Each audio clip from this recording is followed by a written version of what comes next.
namanya membaca seperti yang sudah disampaikan tadi juga, itu ada dalam ini ya, dalam kegiatan ini yang disampaikan ada dua.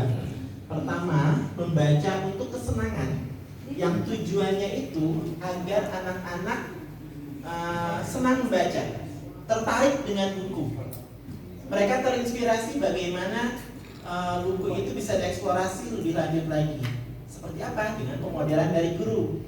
Makanya lebih banyak pemodelan yang dilakukan oleh guru, sehingga tidak ada penugasan-penugasan. Karena harapannya agar si anak senang aja dulu baca, senang aja dulu sama yang namanya buku.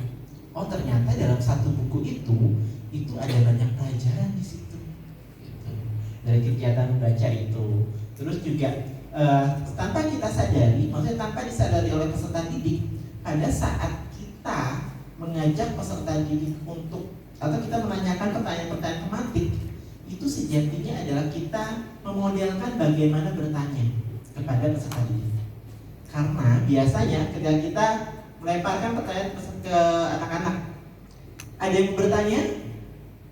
Biasanya ada nggak yang nanya anak-anak?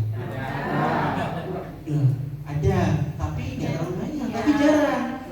Nah, dengan memberikan pertanyaan tematik pada saat kita membacakan buku, itu adalah memodelkan bagaimana bertanya.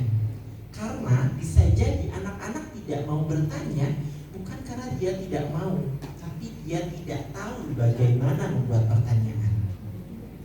Itulah kenapa ada pertanyaan tematik pada saat membacakan nyari, seperti itu, pada saat membaca bersama.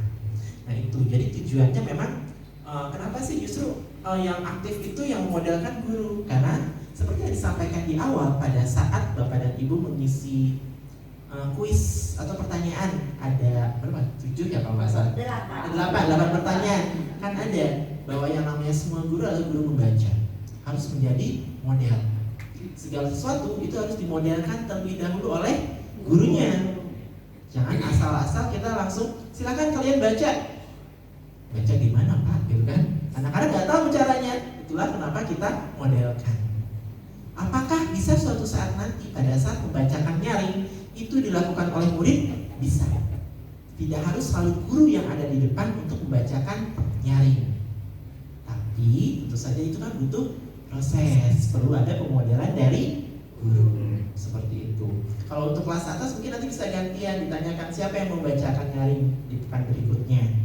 Bisa seperti itu. Karena mungkin ada anak-anak tertentu yang memang dia senang untuk tampil. Kita fasilitasi. Ada bukunya, tapi tentu saja ada pemodelan dulu dari gurunya. Nah itu untuk membaca kesenangan. Beda halnya dengan membaca untuk pembelajaran dan assessment. Itu beda lagi. Itu sudah jelas. Kita ngambil buku itu tujuannya kan udah jelas ya. Maksudnya kenapa sih saya mengambil buku ini? Itu kan harus dibaca dulu. Apa kaitannya dengan TP-nya yang mana? Nah itu harus sudah jelas. Tidak hanya sekedar saya ngambil buku ini, oh kemungkinan anak-anak senang dengan buku ini.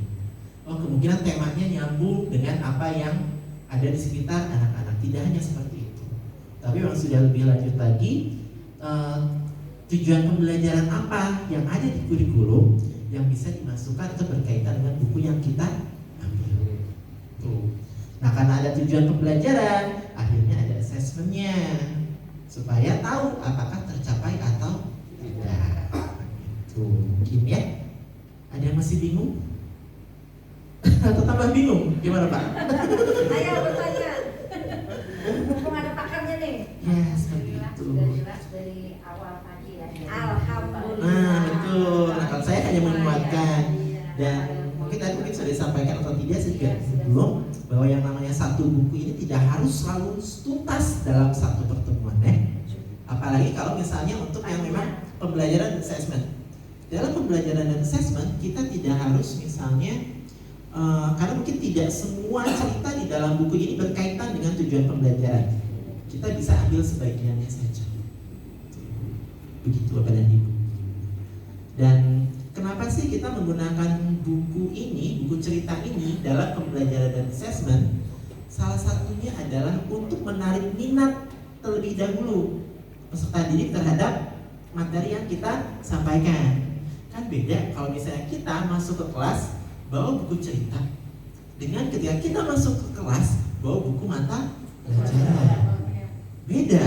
Tapi ketika kita bawa buku cerita, paradigma anak-anak pola pikirnya, oh ini seru nih, ini mau cerita, bukan mau belajar. Beda kalau misalnya kita datang ke kelas bawa LKS, bawa setumpuk buku, anak-anak paling suruh baca, kerjain, kalau nggak kerja, paling buka buku, salin gitu kan, kerjakan. Nah seperti itu. Jadi dengan adanya kita masuk materi itu dengan buku cerita, itu setidaknya itu menambah minat peserta didik terhadap materi yang akan kita sampaikan. Seperti itu. Oke, terima kasih.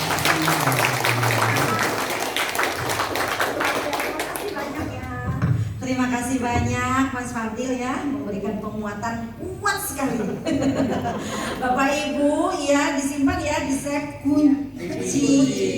Ya, oke, terima kasih.